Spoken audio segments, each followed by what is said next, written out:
Assalamualaikum warahmatullahi wabarakatuh. Selamat pagi semuanya. Sudah sarapan ya? Ada yang belum sarapan? Sarapan semua. 3 cowok, 8 cewek ya. Ini sesuai dengan materi yang diberikan oleh panitia kepada saya, yaitu tentang kode etik jurnalistik atau disingkat dengan KEJ. Ada berapa pasal? 11 sesuai dengan jumlah peserta Diklat Jurnalistik Santri ke-8 ini. Saya minta lebih maju, karena di Ta'limul Muta'allim jarak antara guru dan murid itu 1 asta. Saya depan. Lebih maju lagi sini.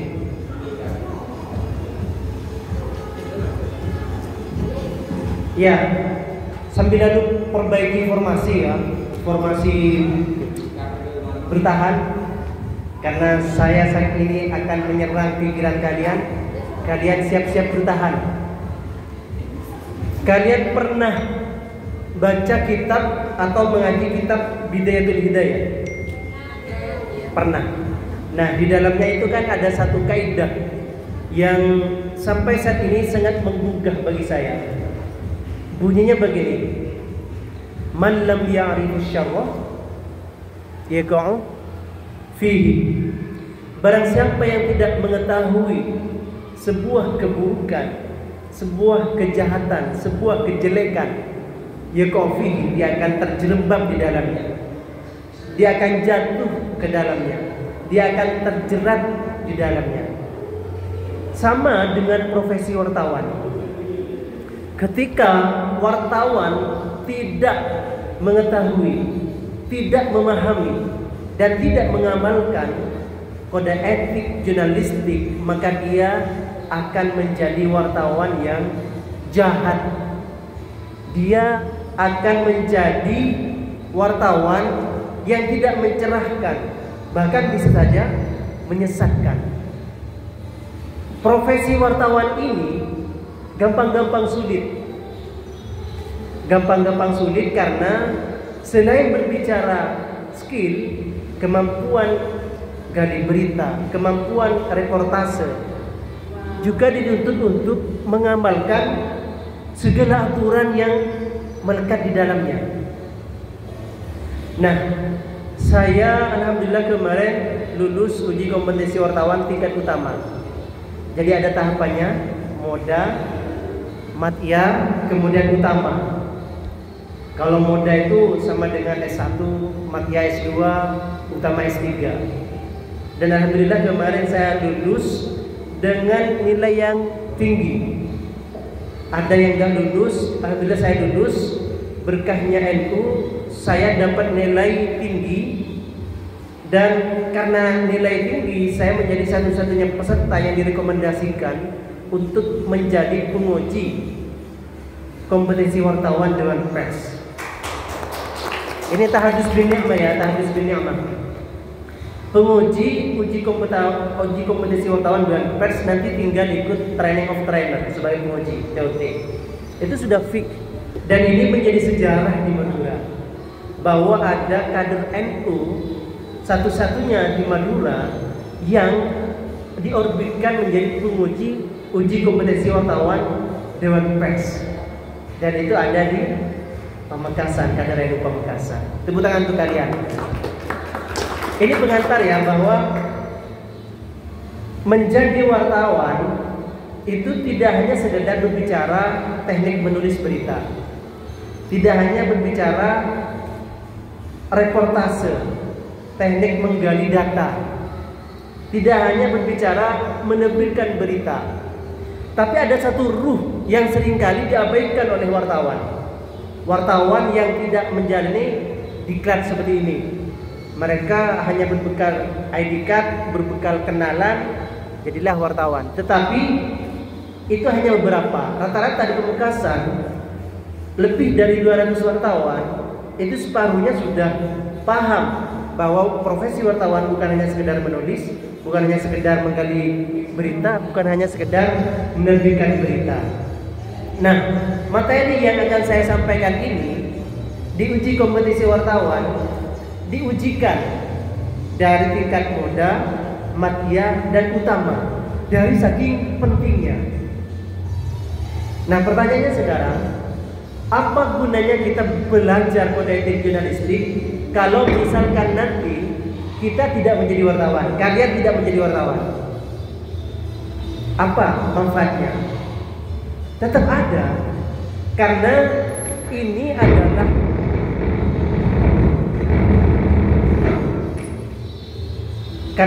adalah senjata yang bisa dimaksimalkan oleh mereka yang tidak menjadi wartawan. Jadi kode etik jurnalistik ini manfaatnya ialah pada diri wartawan dan pada mereka yang tidak menekuni profesi wartawan. Nanti saya akan jabarkan, di dalamnya ada hak jawab. Hak jawab ini adalah hak bagi seseorang atau sekelompok orang yang merasa ada data dalam pemberitaan yang merugikan dirinya atau orang lain dan perlu disanggah. Nah, itu kan menunjukkan bahwa kode etik jurnalistik ini tidak hanya untuk kepentingan wartawan, tapi juga untuk kepentingan publik. Kemudian ada hak koreksi. Hak koreksi ini bisa dilakukan oleh siapa saja ketika dia mendapati ada sebuah berita yang salah, sehingga dikoreksi. Dan kalau memang betul-betul salah, media yang menerbitkan berita itu wajib meralatnya. Kalau yang salah itu esensial, sangat mendasar, maka disertai dengan permohonan maaf secara terbuka dan ralat. Kemudian ada hak, ini saya bahas secara umum aja dulu. Ada hak jawab, ada hak koreksi, ada hak tolak. Nah, khusus hak tolak ini haknya wartawan. Apa yang dimaksud dengan hak tolak? Dulu saya berpikir sebelum saya belajar kode etik jurnalistik, hak tolak ini ya hak orang untuk menolak diwawancarai. Ternyata bukan itu. Hak tolak ini hak yang dimiliki oleh wartawan untuk menolak membocorkan identitas narasumber guna menyelamatkan narasumber. Misalkan kalau dibuka, ini sangat berbahaya terhadap narasumber. Biasanya ini hak tolak berkaitan dengan investigative reporting, menggali sesuatu yang tidak tampak ke permukaan tapi merugikan publik. Itu berkaitan dengan kebijakan biasanya. Ini gambaran secara umum berkaitan dengan kode etik jurnalistik. Nah, kita masuk kepada pasal pertama. Ada yang punya HP, ada yang pegang HP? Silakan buka PWI Pamekasan .or.id. PWI Pamekasan.or.id. Biasanya saya kalau musim latihan ada brainstormingnya, tapi karena jam 9 saya harus geser jemput anak keluar sekolah, saya masuk pada materi aja ya, langsung pada materi. Sudah? PWI Pamekasan.or.id. Coba perlihatkan kepada saya.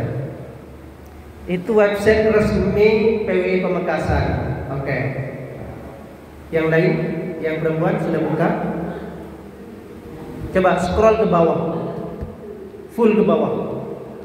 Geser ke bawah. Di bawah ada kode etik jurnalistik dan tafsirnya. Buka. Saya juga akan buka. Sudah ketemu ya?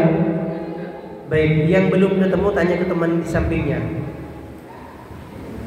Coba baca pasal nomor 1. Wartawan Indonesia bersikap independen, menghasilkan berita yang akurat, berimbang, dan tidak beritikat buruk. Coba cek tafsirnya. Tafsirnya. Ada 4 variabel di pasal 1. Yang pertama adalah independen, bukan netral. Jadi wartawan itu bukan netral tapi independen. Yang kedua, menghadirkan berita yang akurat. Yang ketiga, berimbang, dan yang keempat tidak beritikat buruk. Itu di pasal 1. Ini memang agak menjenuhkan ya, karena teori. Tapi nggak apa-apa, nanti kita biar nggak jenuh panasin dengan tanya jawab. Yang pertama adalah independen. Itu variabel pertama di pasal 1. Saya mau nanya kepada kalian sekarang. Independen di sini kan, wartawan bekerja sesuai dengan hati nurani, tanpa intervensi dari pihak manapun, termasuk pemilik perusahaan media.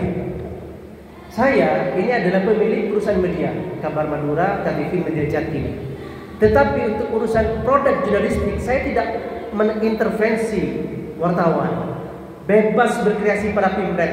Di Media Jatim ada Mas Oki, full sepenuhnya apa kata Mas Oki, keredaksian. Saya tidak ikut campur. Di Kabar Madura ada Mas Wawan, di KTV ada Mas Syahid. Ketika ada yang mempersoalkan berkaitan dengan produk berita di 3 media yang saya miliki ini, yang saya pimpin ini, yang ownernya, CEO-nya adalah saya, maka saya pasti arahkan kepada para pimret. Karena kalau ada sengketa pers atau bahkan berujung pada pidana, oh enggak ya, sengketa pers dan diproses di dewan pers, yang dipanggil dan diinterogasi, yang diklarifikasi adalah pimret, bukan wartawannya. Makanya kemudian wartawan itu harus satu komando kepada pimret. Kalau kata pimret ke sana, ke barat ya ke barat. Kalau kata pimret ke timur ya ke timur. Karena di aturannya yang bertanggung jawab penuh terhadap produk berita itu adalah pimret. Ketika ada yang persoalkan, yang pasang badan adalah pimret. Pimret itu singkatan dari pemimpin redaksi, bukan pimpinan, pemimpin redaksi. Saya mau tanya kepada kalian, bagaimana wartawan media NU Pamekasan bisa independen kalau dia terikat dengan ideologi Sami'na wa ata'na kepada kiai, Sami'na wa ata'na kepada ketua PCNU, Sami'na wa ata'na kepada pengurus PCNU. Coba cermati di media NU Pamekasan, adakah berita-berita tajam yang mengkritisi terhadap program-program PCNU atau Banungnya? Gak ada. Apakah ini tergolong wartawan media NU Pamekasan tidak independen?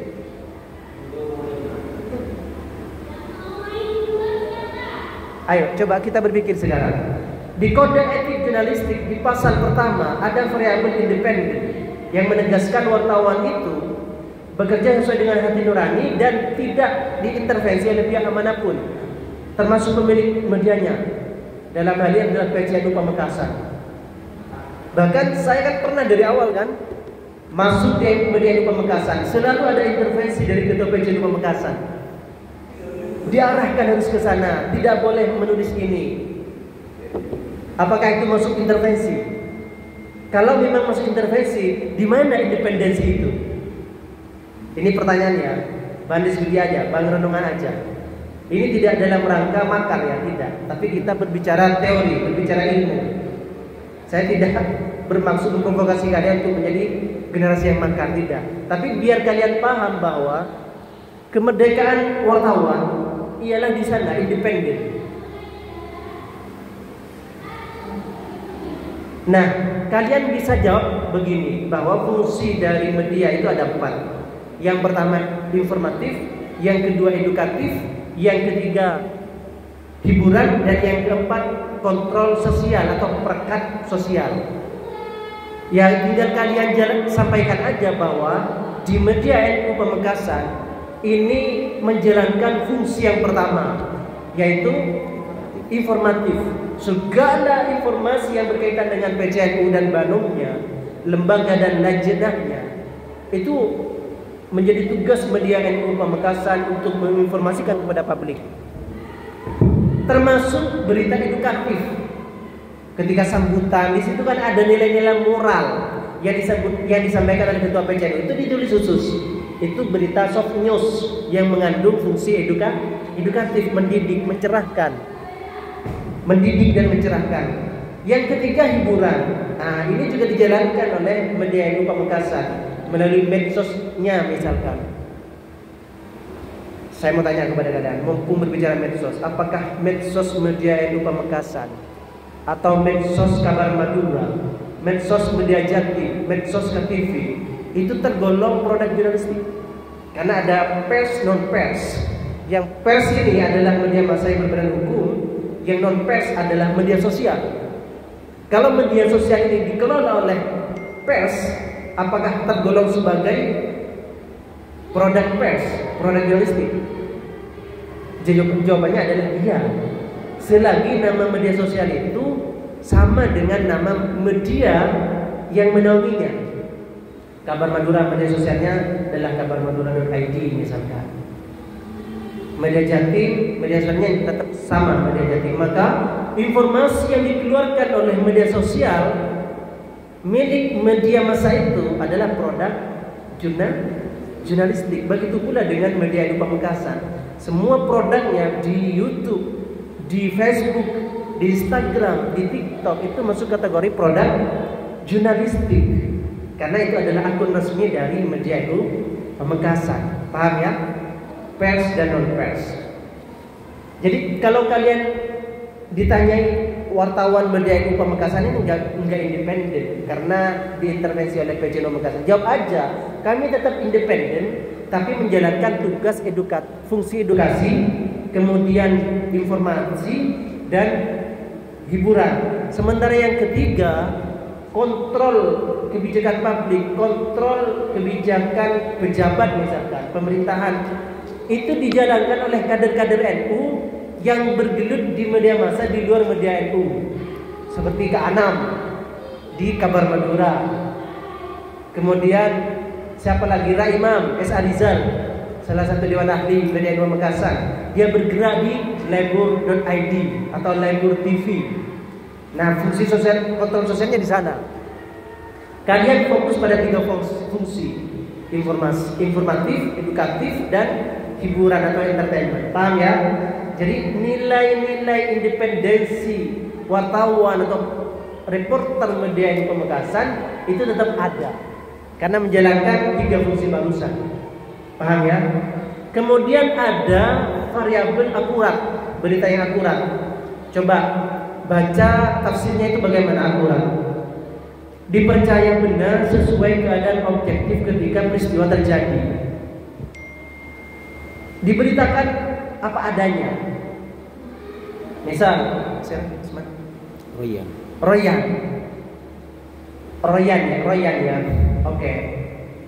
Royan misalkan diliput oleh namanya Yayu. Royan dengan Yayu, sekufu, serasi. Kita doakan jodoh. Amin. Yayu meliput Royan. Royan saat itu sedang berprestasi, meraih medali emas lomba tari, lomba panjat tebing misalkan gitu. Maka Yayu menulis bahwa Royan mendapatkan piagam emas, tidak disebut piagam perak atau piagam perunggu. Nah itu sesuai dengan peristiwa yang terjadi. Karena Yayu itu cari perhatian ke Royan misalkan, ditulis dapat perunggu biar ditegur oleh Royan, biar siapa enggak. Wartawan nggak boleh begitu. Wartawan itu menyampaikan sisi emosional pribadinya ya, harus objektif. Yang ketiga berimbang atau proporsional. Ini yang kerap kali dilupakan atau mungkin diabaikan oleh wartawan-wartawan baru. Yang baru jadi wartawan, keberimbangan itu seringkali diabaikan. Maka tugas senior itu harus menekankan minimal narasumbernya 2 orang. Terutama berita yang sifatnya kritik. Misalnya kalian mengkritik kebijakan Bupati Pamekasan berkaitan dengan penanganan PKL. Kalian tulis bagaimana kondisi PKL di hari Lancor yang mengganggu arus lalu lintas. Kalian cari narasumber yang pedas dalam mengkritik siapa yang berwenang jadi narasumber, misalkan dosen tata ruang Universitas Madura misalkan begitu ya, itu diwawancarai, kritiknya keras, maka kalian sebagai wartawan wajib hukumnya mengonfirmasi kepada pihak yang dikritik, dalam hal ini PJ Bupati Pamekasan atau kepala dinas perhubungan atau kepala dinas tata ruang di Pamekasan misalkan ada, paham ya? Jadi berimbang ini proporsional, tidak hanya memberikan ruang berbicara kepada satu pihak, tapi pihak yang menjadi objek pembicaraan itu juga diberi kewenangan berbicara. Nah, neng egois tidak negasa, mohon berimbang. Tabayun ya, kalian mengonfirmasi kepada pihak lain yang disorot dalam pemberitaan. Kemudian yang ketiga, tidak beriktikat buruk. Ini ada dasarnya. Innamal a'malu binniyat. Sesungguhnya segala perbuatan itu bergantung kepada niatnya. Wartawan dari awal meskipun misalkan mau meliput sesuatu yang perlu dikritik, jangan pernah ada niat untuk menjatuhkan. Jangan pernah terbersit niat untuk menghancurkan. Jangan pernah terbersit niat untuk membuat pihak lain menjadi hancur berkeping-keping karirnya. Jangan pernah. Kalau misalkan terbersit niat seperti itu, segera perbaiki. Astagfirullah, ini tidak sesuai dengan kode etik jurnalistik. Paham ya? Oke, kita lanjut pada pasal yang kedua. Wartawan Indonesia menempuh cara-cara yang profesional dalam melaksanakan tugas jurnalistik. Nah, coba dibaca itu tafsirnya.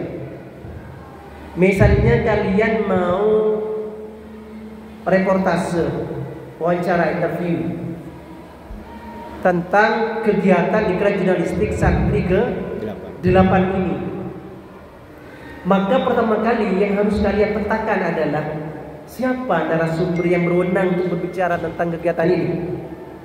Yang pertama adalah penyelenggaranya siapa? Media NU Pamekasan. Maka Direktur Media NU Pamekasan itu dijadikan sebagai narasumber primer. Selanjutnya adalah Ketua Panitia, itu menjadi narasumber selanjutnya. Kemudian peserta, termasuk mungkin bisa disisipkan narasumber. Pengertian ya, saya mulai haus ini. Ini calon suami sejati ya.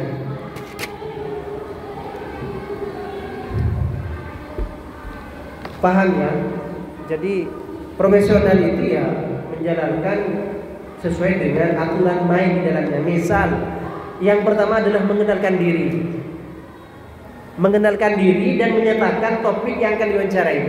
Misalnya kalian ke Kiai Ghazi selaku Direktur Media NU Pamekasan. Assalamualaikum Kiai, saya Royan. Saya Royan dari Media NU Pamekasan. Saya bermaksud wawancara dengan Kiai tentang iklan jurnalistik santri yang diselenggarakan sejak Jumat sampai Sabtu kemarin. Mohon kira-kira kapan Kiai bisa ditemui untuk saya wawancarai? Begitu, minimal begitu. Sampaikan siapa diri kalian dan dari media mana. Kemudian kalian mau wawancara tentang apa, dan kalian minta waktu kepada narasumber.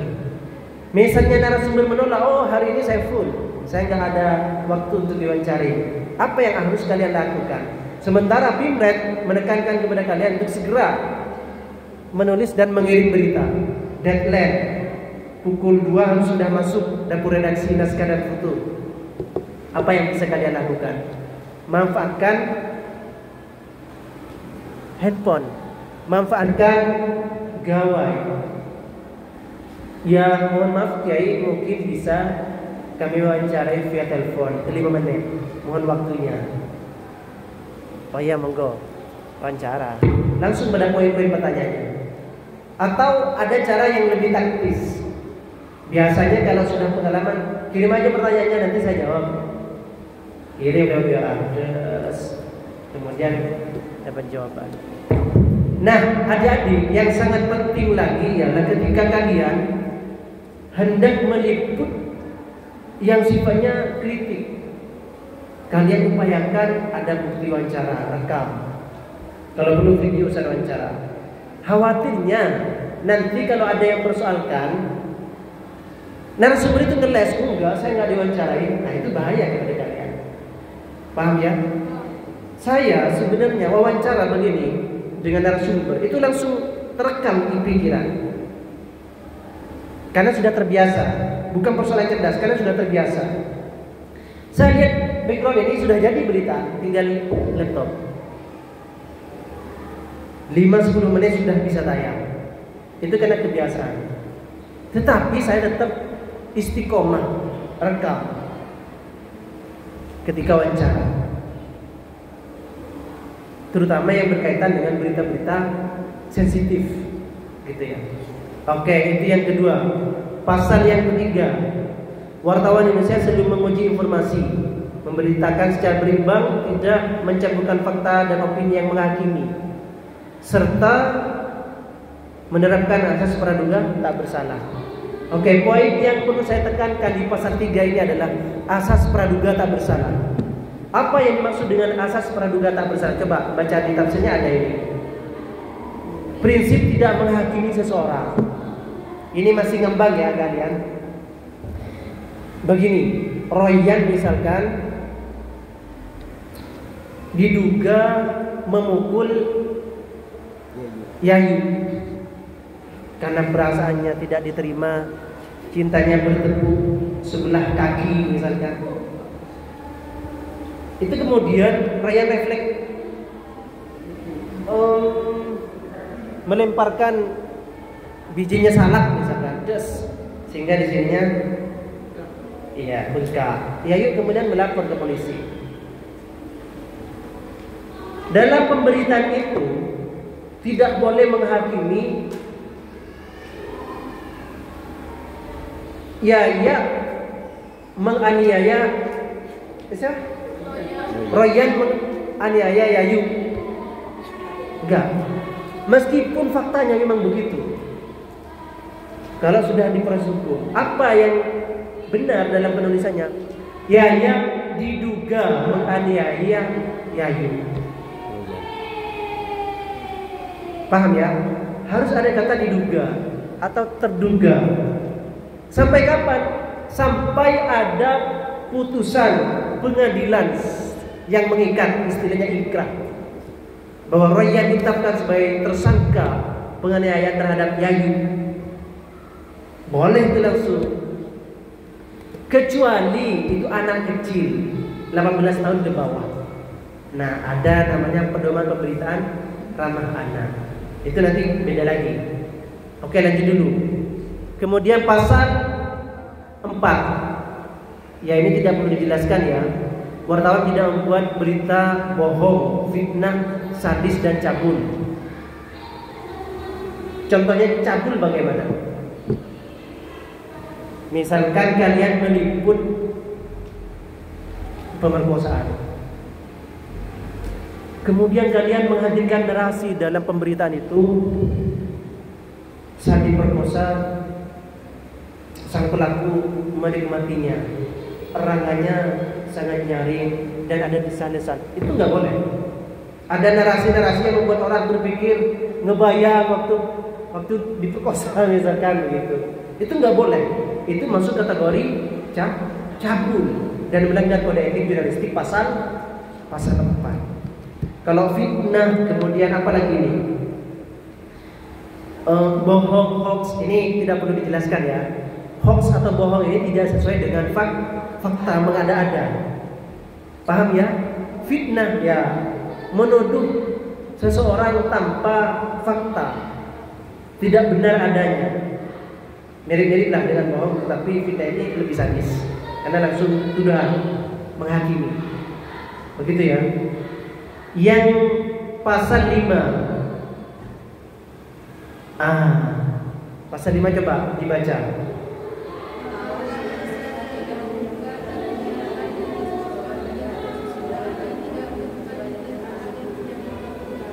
Ya, barusan saya menyinggung tentang pedoman pemberitaan ramah anak, PPRA. Itu turunan dari pasal berapa ini? Pasal 5 dalam kode etik jurnalistik. Setidaknya kalian itu tidak menulis nama si anak, termasuk tidak menulis inisial si anak, pakai nama samaran. Kemarin waktu uji kompetisi wartawan saya berdampingan dengan Pimret Radar Banyuwangi.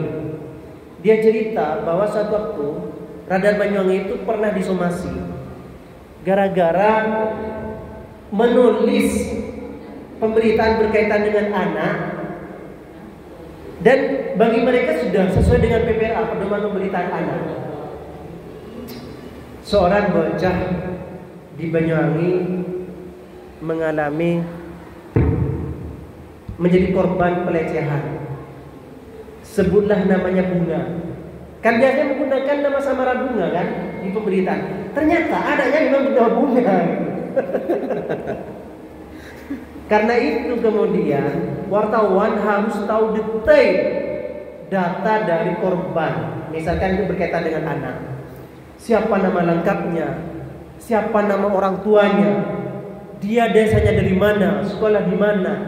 Itu harus tahu wartawan. Tapi pengetahuan ini tidak ditulis dalam berita. Gak boleh.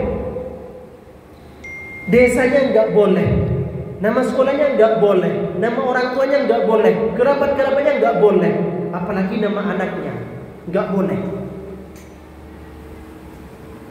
Harus pakai, kalau nama pakai samaran.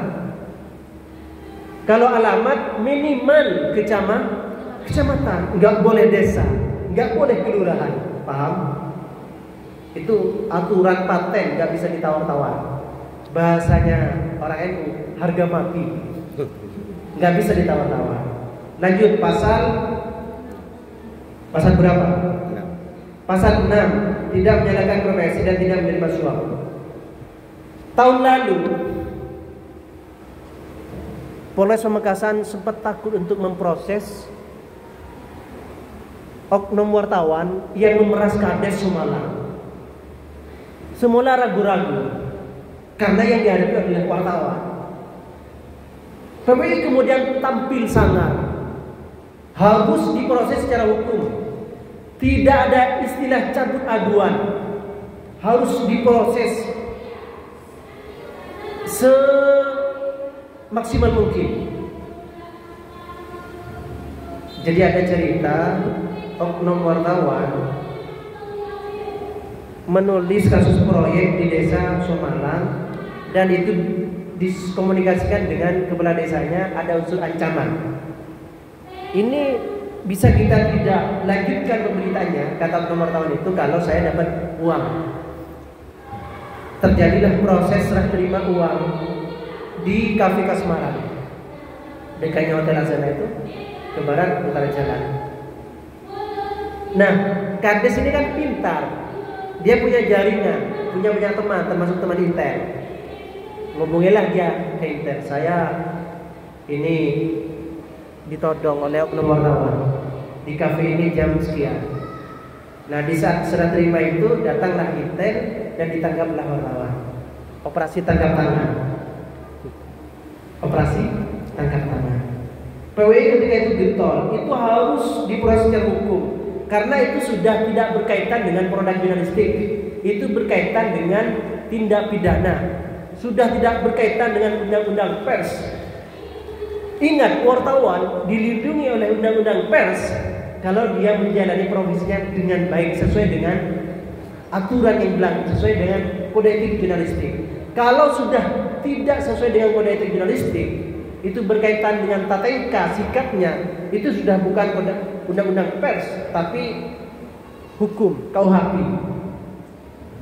Akhirnya wartawan itu dihukum berapa bulan gitu, apa 2 bulan, 3 bulan, karena terbukti memeras. Wartawan akan kebal hukum kalau yang dipersoalkan itu adalah produk jurnalistiknya, sudah menjalankan tugas dengan baik, sudah menjalankan kode etik jurnalistik, tapi masih ada yang mensengketakan karyanya, itu dijamin tidak akan pernah dipidana sampai kiamat, dengan catatan mematuhi kode etik jurnalistik. Paham ya? Kalau sudah berkaitan dengan sikap, perilaku, tidak ada payung undang-undang pers yang akan mengamankan wartawan. Karena undang-undang pers itu melekat kepada kerja-kerja jurnalistik beserta karya jurnalistik. Lanjut. Pasal 7. Nah, ini hak tolak. Seperti yang saya sampaikan di awal barusan. Wartawan itu berhak menolak ketika ada orang yang mendesak untuk mengetahui narasumber yang dirahasiakan oleh wartawan karena berkaitan dengan keselamatan narasumber. Itu berhak menolak sampai ada putusan pengadilan.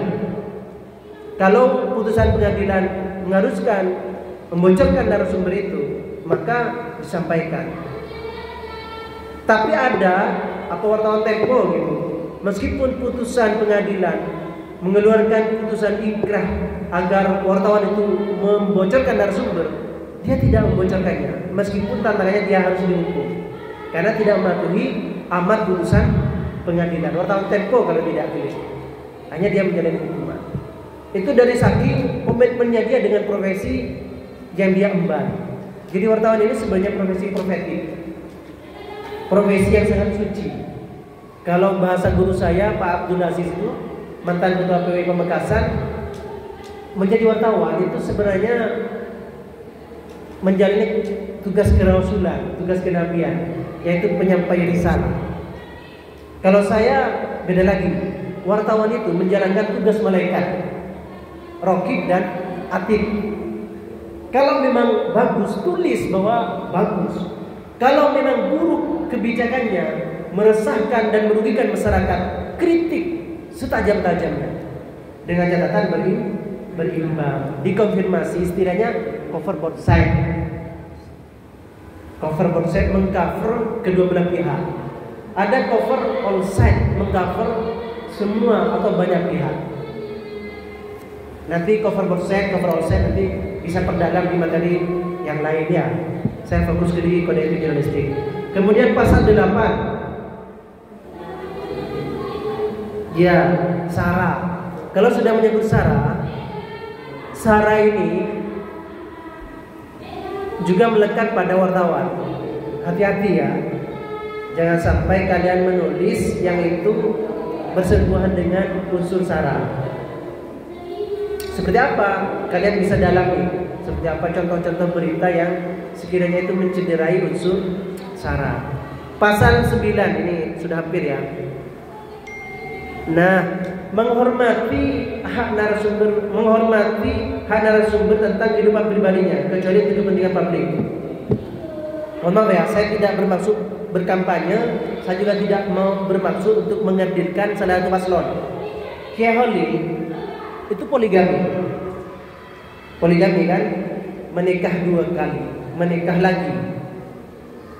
Wartawan kemudian menulis berkaitan dengan fakta beliau poligami, ditulis setajam-tajamnya. Apakah itu sudah menyalahi kode etik jurnalistik atau sesuai dengan kode etik jurnalistik? Menyalahi, karena itu menyangkut kehidupan pribadinya. Kecuali istri yang kedua itu merugikan publik, misalkan pas membuat beliau korupsi misalkan, yang didorong oleh istrinya itu, nggak apa-apa itu ditulis karena sudah menyangkut kepentingan publik. Kalau hanya persoalan poligami itu nggak masalah, nggak perlu kalian ulas sedetail mungkin karena itu menyangkut hak privasi narasumber atau seseorang. Pasal 10, tinggal 2 pasal. Wartawan bisa segera mencabut, meralat dan memperbaiki berita yang keliru dan tidak akurat disertai dengan permintaan maaf kepada pembaca, pendengar atau pemirsa. Wartawan itu bukan malaikat, manusia yang tidak luput dari salah dan lupa. Karena itulah di sini ada yang namanya hak koreksi. Hak yang dimiliki oleh mereka di luar yang tidak menjadi wartawan. Bagaimana cara menyampaikan koreksi? Ya, ediannya yang mengirim surat resmi ke email dapur redaksi. Tetapi sekarang kan serba cepat, tinggal WA aja. Ini beritanya salah, yang benar begini. Mohon diralat. Bagaimana cara meralatnya? Kalau media siber, kayak media Lupa Mekasan ya. Kemudian di headline-nya kesalahan itu terdapat di berita headline, maka permohonan maaf sekaligus ralat harus ditaruh di tempat di headline. Kalau di kabar Madura misalkan di halaman depan yang salah dan itu dikoreksi dan betul-betul salah, maka permohonan maaf sekaligus ralatnya harus ada di halaman depan dan di tempat yang sama persis dengan edisi sebelumnya. Misalkan di depan, di pojok bawah kiri kanan, pojok bawah kanan, maka keesokan harinya ralat dan permohonan maaf ditaruh di itu. Paham ya? Ini kalian harus tahu ini. Siapa tahu nanti kalian ditakdirkan mengelola media massa. Paham ya? Itu. Terakhir. Nah, ini pasal 11.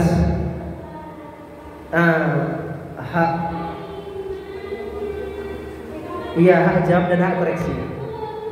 Hak jawab adalah hak seseorang atau sekelompok orang untuk memberikan tanggapan atau sanggahan terhadap pemberitaan berupa fakta yang merugikan nama baiknya. Fakta, meskipun fakta yang ditulis oleh wartawan, tapi ada seseorang yang merasa dirugikan atas fakta itu, maka seseorang itu bisa menggunakan hak jawabnya.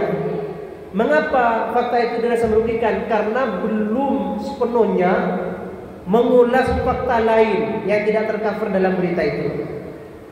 Maka wartawan atau media itu wajib memberikan ruang kepada orang yang memberikan hak jawab itu.